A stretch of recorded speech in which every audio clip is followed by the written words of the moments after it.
Today on episode 58 of the Be a Marketer podcast, you'll hear from someone who's found a simple way to increase event attendance.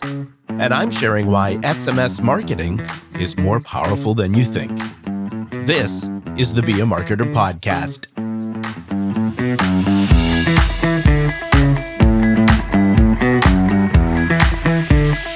Be a Marketer. I'm your host, Dave Charest, Director of Small Business Success at Constant Contact, and I help small business owners like you make sense of online marketing. And on this podcast, we'll explore how to find the time to be a marketer. Remember, friend, you can be a marketer, and at Constant Contact, we're here to help.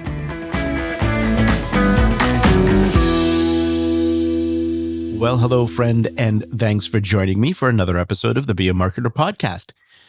Hey, what if I told you that you could send a message to someone and they'd look at it right away? Would that sound like something you'd be interested in? Well, that's exactly the power of SMS marketing. And yet, many business owners and organizational leaders aren't interested. Why? Well, many times the answer is because they don't like getting text messages. And hey, that's fair enough, especially when so many businesses are just sending those promotional SMS messages that want you to buy something. But that's just one way to use SMS marketing. Those businesses aren't really leaning into the power of being able to send timely and relevant information to the receiver. And it's when you step away from just those buy now style messages as your only option that you really start to see the other opportunities that SMS marketing can offer you. So for example, pay attention to how our guest today loves using SMS marketing to increase attendance to his events. And if you've been unsure about SMS marketing, maybe this conversation will open you up to its potential. Well, friend, today's guest is Nicholas Jackson. He's the head of information services at the main library of the Parsippany Library System in New Jersey. Now, for Nicholas, information services is an all-encompassing term that has to do with the adult population. That means things like programming, technology, collections, books, ebooks, media, and the Library of Things program, where people can borrow things such as tools, hotspots, Chromebooks, tabletop games, sewing machines, and more. Additionally, Nicholas also oversees marketing and PR. Now, the challenge, of course, is getting the word out about all the great things the Parsippany Library has to offer the community, particularly as people's habits have shifted. Let's pick up the conversation there. The library has always been a space and a place for people to congregate and do a myriad of things and activities. But when people don't feel comfortable spending a lot of time or coming out anymore, that changes how they use the library.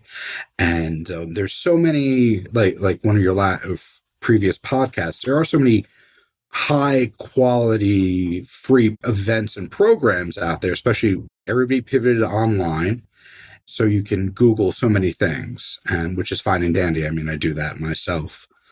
But to make people aware that, yes, the library is here, the library is for everyone, the library does have a library of things. A lot of people who even come in on a daily basis, when somehow that comes up in conversation, they're like, I didn't know that.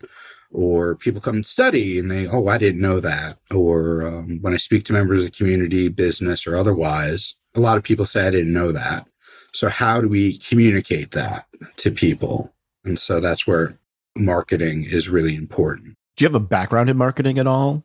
I do not. Libraries and librarians do many things very well. I think this is changing in the education of librarians, but that has not been stressed in quote unquote the education of librarian. And that's what my director and I, we've learned that we have been learning on the job, and Constant Contact, among other tools, have been very helpful in helping us do marketing better. Yeah. Well, what would you say then what do you find most challenging about marketing then?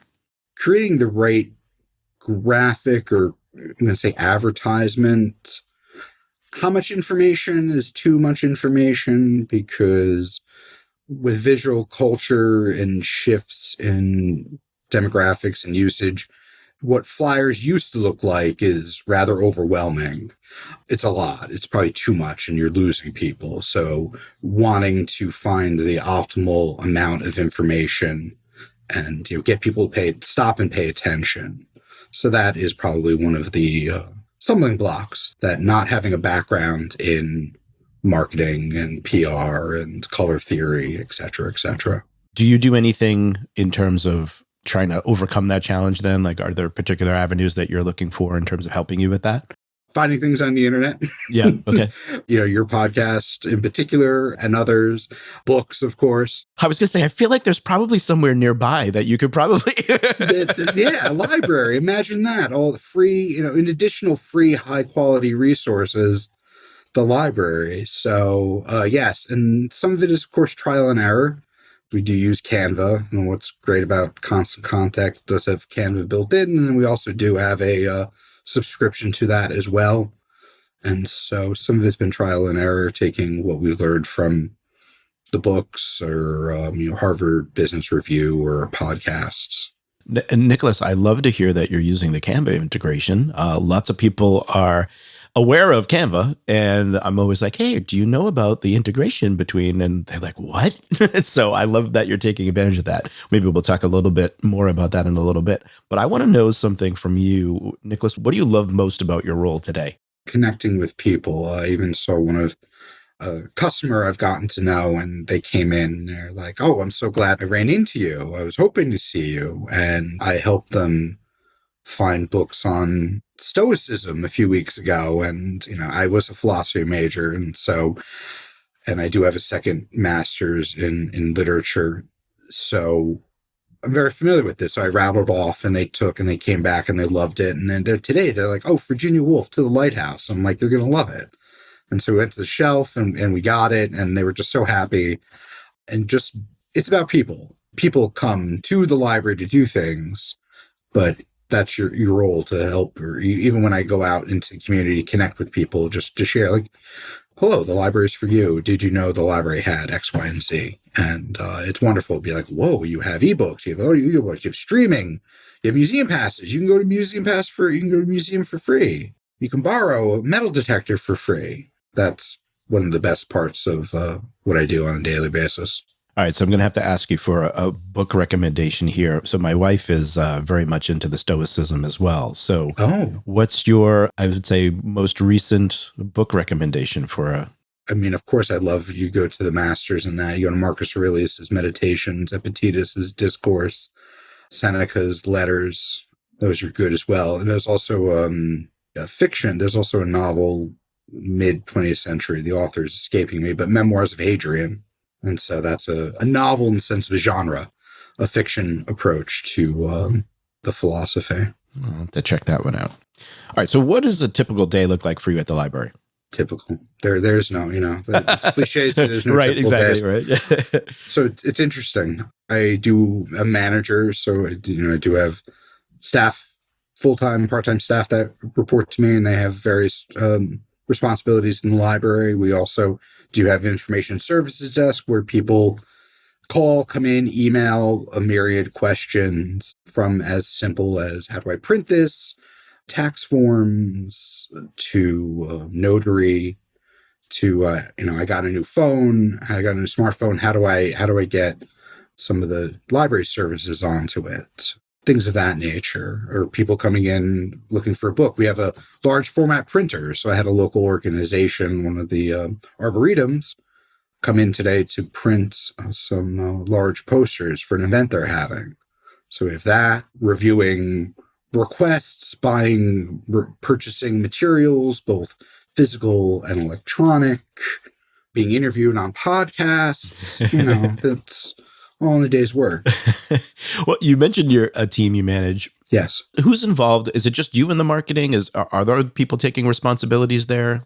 So myself and my director, and then I also do have a colleague who is programming and PR. So we do part of the information services team is that, and we do work closely. Myself and my colleague, we share an office space. My director is always accessible. She's wonderful.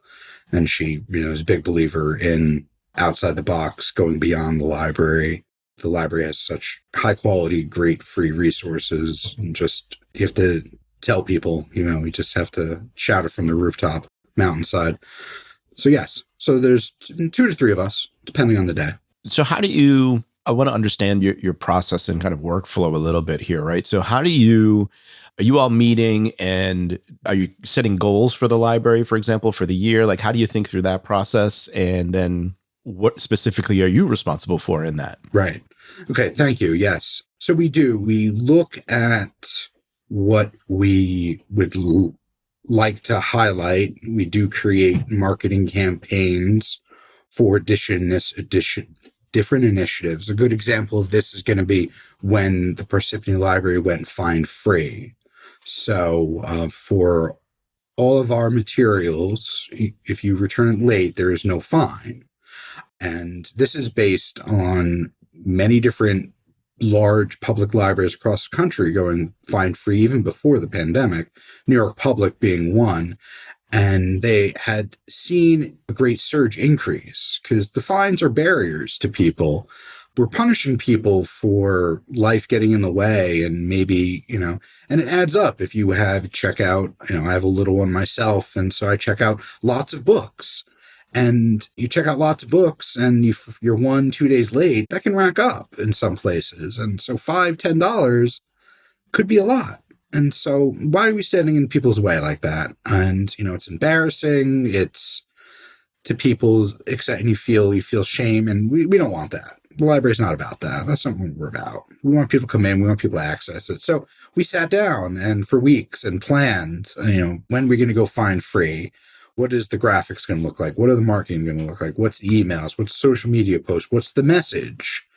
Verbal message as well. So that was a team effort across the board, and also then communicating that with the managers, different department and staff in person in meetings and emails. So that was a big initiative in 2022. Kind of smaller scale, looking at what we have coming up in the next few weeks. What's doing well? Yoga is always popular. Arts and crafts programs are popular. But what may have slipped through the cracks so say even just most recently, we sent out an advertisement, and our newsletter is our most powerful tool. We have over 17,000 people subscribe to it with a click rate of over 40%. And so a program on cutting the cord. And we looked and the registration was okay, but this is important information and I think would resonate with people. So we crafted a graphic and an email and we sent it out and it filled up. And then people are asking, all right, I see it's full. And we changed the parameters because we have the space and, yes, of course you can come, not a problem. So that's really excellent. Even another one, we worked with the Women's Club of Parsippany on a program regarding women and Alzheimer's. And we had 55 people registered and 50 people came. And that tells us what the community is interested in as well. And so that helps us fine tune our events and programming for the future. So it's a combination of, is it large across the our local system? Because we do have the 3 locations. Is it like Parsippany Library Initiative, or is it something that's happening at the main library or the Mount Tabor branch? And we use constant contact. We do have the data so we can parcel out, is someone from the main library zip code area or somebody from Mount Tabor zip code area.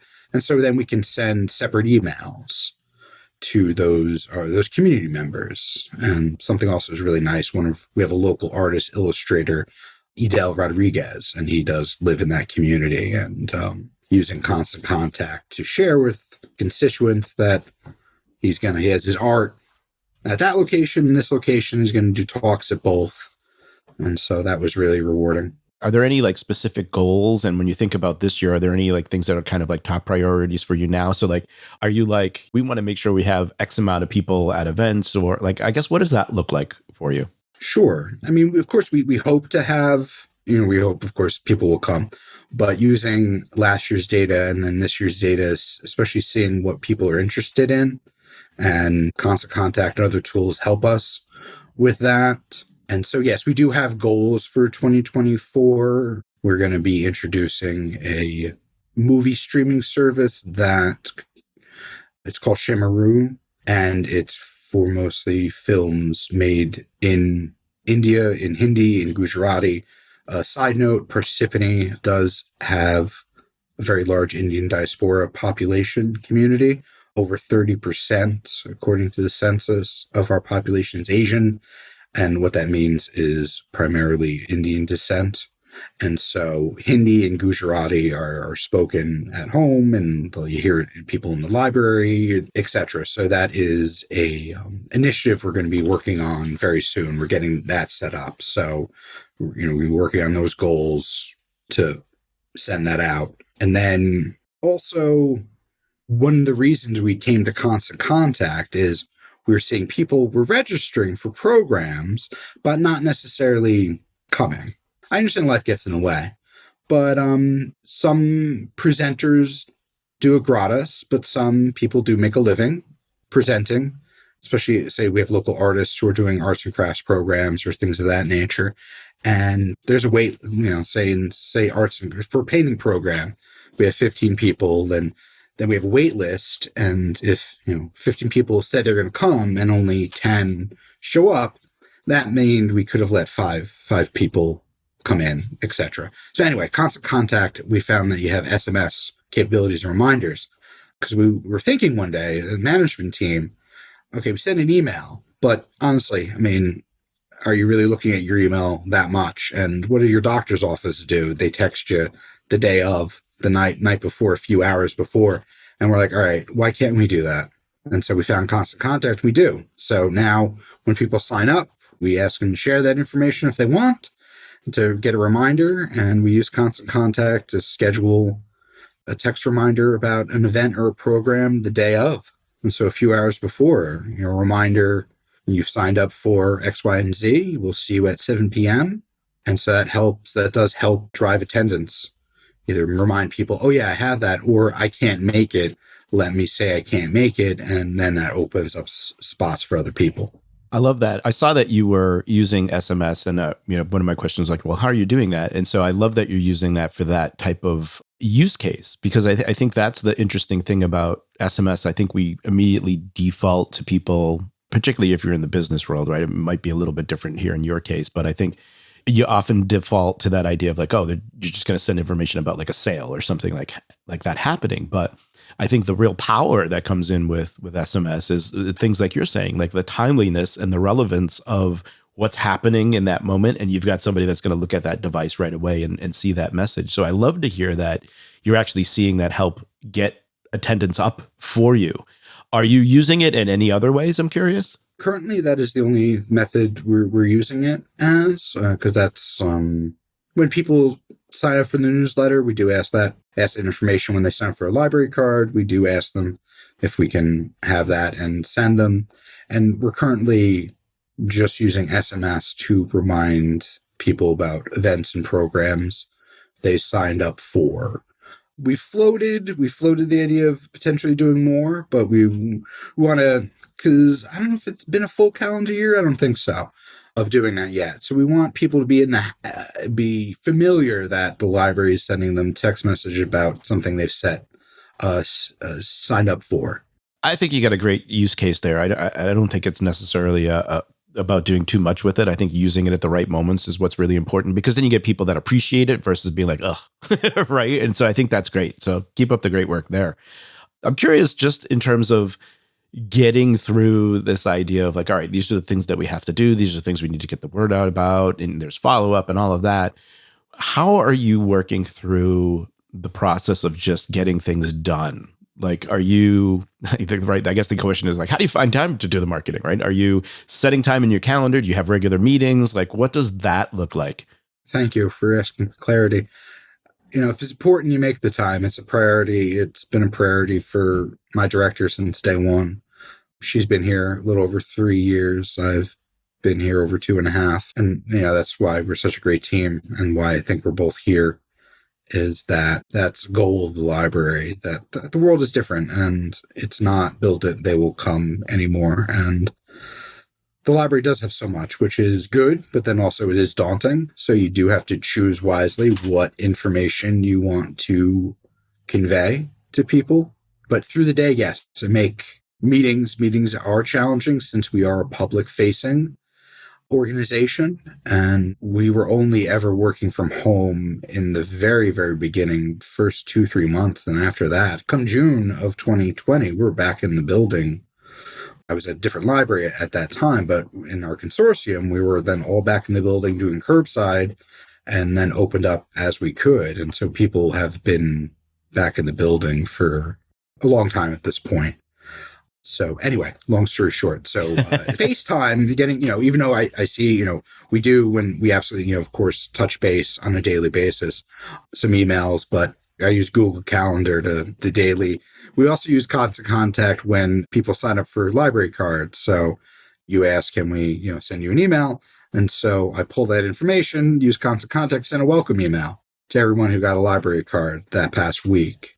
So I do have tasks. And so some things like meetings happen, when we can. Some things I just, build into my daily schedule and make sure these things get done. Do you automate that welcome email? We have the template that Constant Contact designed for us and that we use consistently.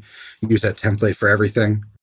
Because I have to pull the data from a separate system and then I just have to upload it. I don't really have to do much massaging with it. So I just pull the data and upload it into a new list. And then I do automate the schedule. But some of the data needs to be manually put in. But the SMS reminders or the newsletters, say we'll do a Saturday highlight newsletter, we'll automate that for 9:00 in the morning. Same thing, or Sunday, whole library email will be scheduled to go out in the morning. And then same thing, highlighting different programs once or so a week, choosing times to send those out. So I'm curious, I want to get into some more specific things with Constant Contact in a minute, but I want to talk a little bit because it seems like you're doing a good job. Are you involved with social media at all?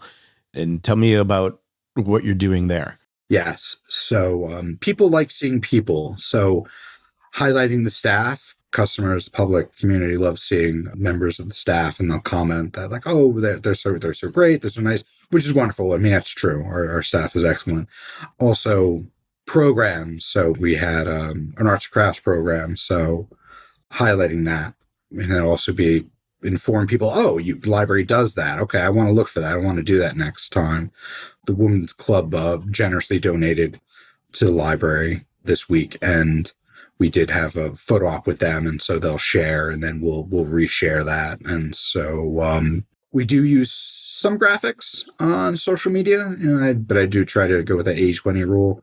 That most people like seeing people, and especially images, and sometimes videos are appropriate. Like we have a cookbook club, and they meet once a month, and they do bring food that they made. And so somebody was arranging their things on toast, and so I took a short little video with some music and posted that, and people enjoy that. So yes. Is there a particular channel that you find works really well for the library at all? Or yeah, it depends. Instagram and Facebook. The demographics of the user are similar, but certain things, reels, videos, are better on Instagram.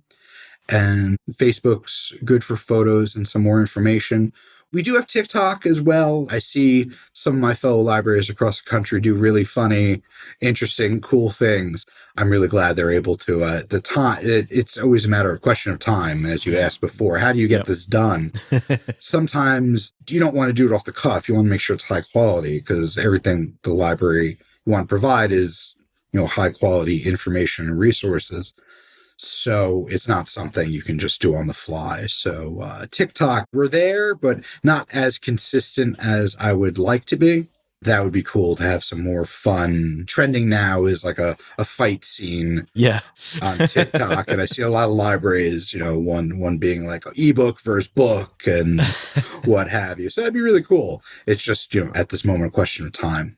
Yeah. One of the things I like that you're doing is that I know you have so your Insta, for example, includes a link within the profile that leads to your newsletter sign up and all of that. And I'm curious, which I think is great. I mean, we're often recommending to people that like, look, social is cool. It's great for the engagement and, awareness and things like that. But ultimately, like you want to have control of those contacts, right? And so that you have the people that you're connecting with directly.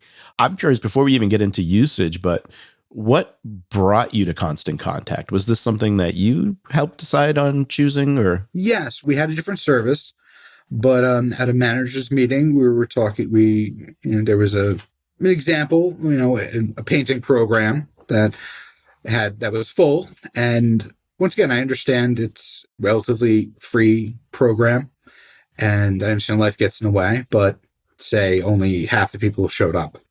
And there was a waiting list, and it's unfortunate that happened because if we knew, maybe we could have gotten those other people. And we're like, how can we remind people in a more timely manner? Because yes, the system that we use for people to sign up will send an email 24 hours ahead of time. But as you know, one can get a lot of emails and maybe you miss it, but most people do have a smartphone on them at all times, and a text message will come up right then and there. And someone suggested, is there any way to text? And so I was like, all right, let me look into this. And so doing some research, connected with Constant Contact, and the rest is history. And I was like, all right, wonderful. You have that. And then demoed. I really liked the back end so much more, just the flexibility in the templates and what we could do with it, and connect it to other things like social media if need be.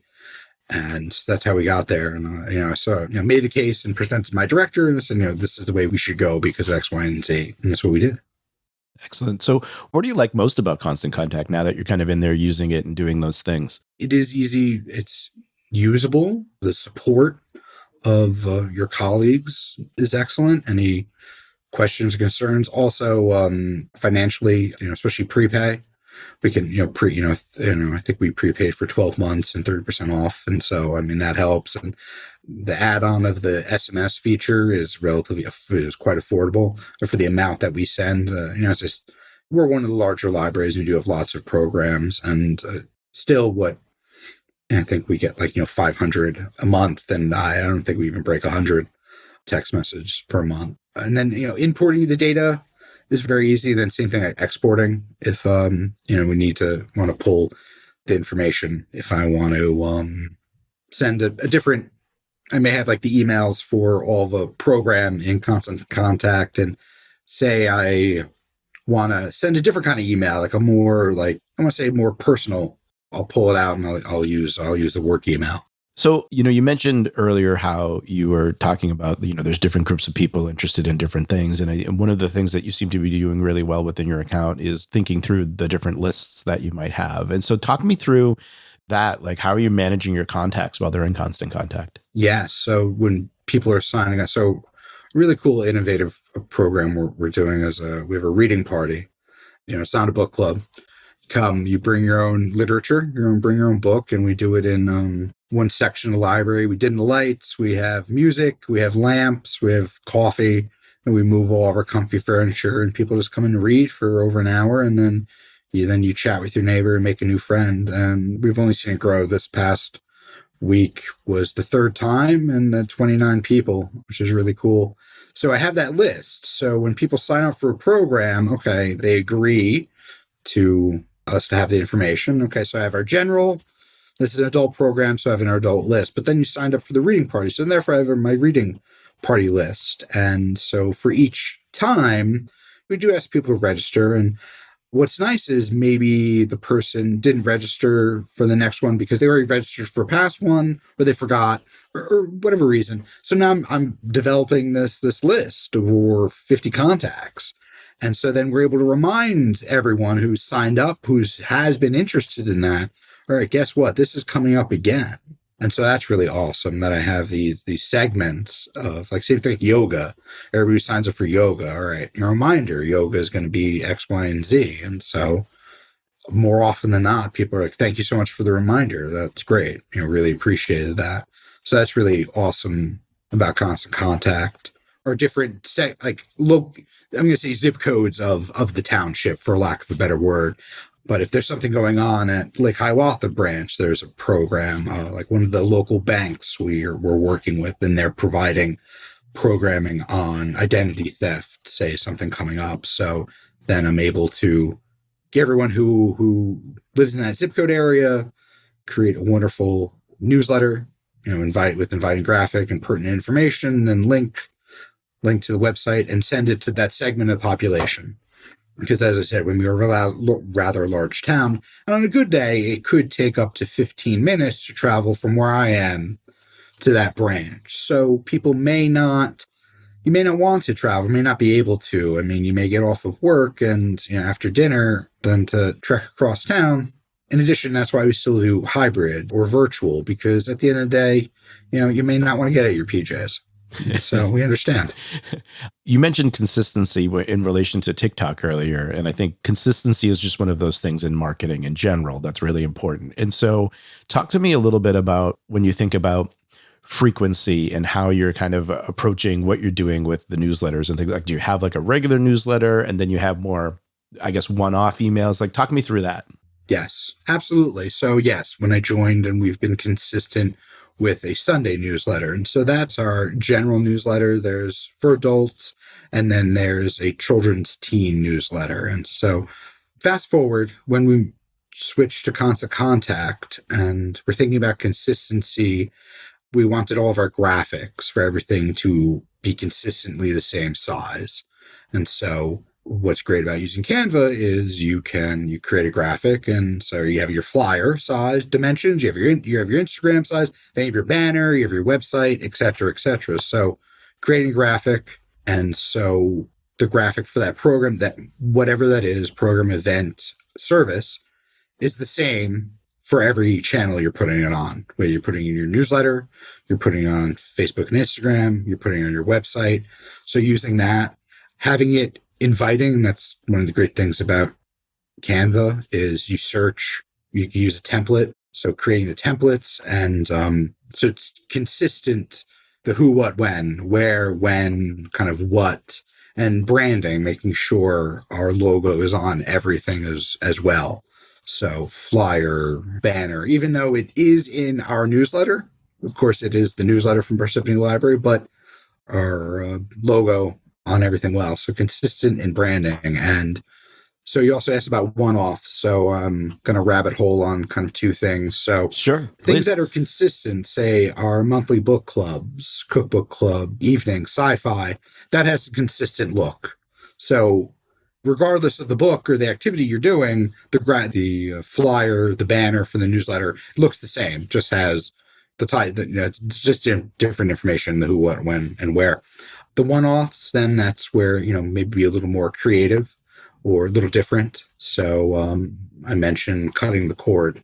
So, found a picture of in Canva, a picture of a TV and retro look. It looked fun. So using that. So those, but once again, just being consistent in what information you put on it and branding, and some things that happen often, having a look to them, branding the book clubs or the reading party, that there's the same graphic and information all the time. And then, for things that you're doing intermittently or probably once in a year, you may not do that program again. That's okay. Do you have a favorite feature within Constant Contact? I mean, the SMS, that's really good. Even in building the newsletter, because then also I realized potentially, I'm not sure if it's your pot, anyway, where I found the information, but also then realizing accessibility, and that yes, we do have the graphics and the images, but then also there's the widgets for a field or a box where there's an image, but there's also text, and then where you put the link here as well. So that's very useful, because I've realized that we need to be more aware of accessibility, and that some of our content may not be currently, but using those widgets that Constant Contact have and building the newsletter to do that. You've been using the program for a couple of years now. What would be your number one tip for someone in a similar position as yourself getting started with Constant Contact? Because we find our newsletter is the most powerful advertising, marketing, PR tool. So we noticed this when we did an author talk back in 2022, and that over 40%, we asked when people signed up, how'd you find out? And over 40% that said the newsletter. And we realized, wow, we need to make the newsletter inviting, helpful, friendly, all those good things. And so it's also on the heels when we pivoted to constant contact. So, but also have the ability for people to subscribe on every point of your website, have it, I'm not saying like screaming on the bottom, but have that consistently through all of your pages. Ask when you engage with people, would you like to sign up for a newsletter? We send it out twice a week. And that's what we hear back from people. They're like, oh, somebody was in the other day and they're like, I haven't been here in years, but I get your newsletter. You have really neat stuff going on. Well, I'm like, well, I hope you come to that. So it's interesting that people subscribe to it, but they like seeing it, which I thought was funny. But also the SMS, like ask people for that information because you can also do more with it. Yes, we are a library governmental nonprofit. And at the moment, our focus for that is reminding people that you signed up for this and we hope to see you. And to kind of have people come to building, because that's one way, since we're a space and a place to, once they're in, it's a little easier to share all the other good stuff that we have. So, I mean, those are some great aspects of it. Also, what we do is, what's nice is constant contact for the past newsletters. There's a permanent link. So we put those on our website as well, where, here's the previous month or two's newsletter as well. So that's a nice feature, and that's also what we do on our website for the newsletter. When you think about when you started with us to where you are today, I guess the question would be, what would it be like to do what you do without constant contact? I don't think we'd be able to do it, especially the SMS feature. That was not I don't think an option. Very few other services have that. Or if they do, they don't work with institutions like us. Once again, being a non-profit governmental organization, very different than many the types of institutions looking for these services. Most of them are, of course, businesses. At the end of the day, one doesn't necessarily need to justify, the bottom line. The bottom line is not dollars per se. Of course, we want to be very cognizant of that, use everything wisely and to the best of our ability. What drives us is a little different. But anyway, we couldn't do it. Even the way the newsletter looks and feels and the easiness of subscribing, the landing page that Constant Contact offers. Long story short, Dave, we wouldn't be doing what we're doing now. Well, friend, let's recap some items from that discussion. Number 1, take advantage of SMS marketing. When someone receives a text message, you can be pretty sure that they're going to look at it. And that's why Nicholas uses SMS marketing to send event reminders to increase attendance. These messages are timely and relevant to the people receiving them and instrumental in making sure that more people show up. So, how can you add SMS to your marketing mix? Number 2, make time for marketing. Now, there's a bit of a theme developing when it comes to getting things done in marketing. Nicholas agrees that if it's important to you, you take the time. So remember, consistent marketing keeps your business or organization top of mind and allows you to influence more actions that are impactful for you. So put time in your calendar dedicated to checking things off the marketing to-do list. Number 3, show your people. Social media lends itself to showing people. This includes your staff and your community. As Nicholas has learned, people engage more with images of other people. So don't be afraid to show people having a blast at your events or with your products. Invoke that fear of missing out to inspire people toward taking those next steps with your organization. So here's your action item for today.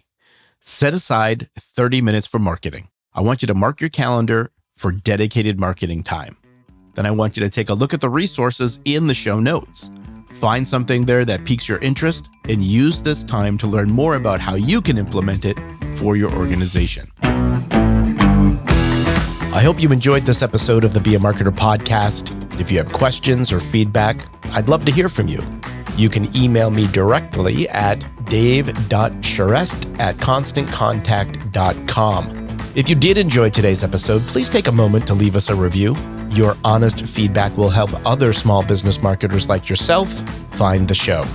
Well, friend, I hope you enjoy the rest of your day and continued success to you and your business.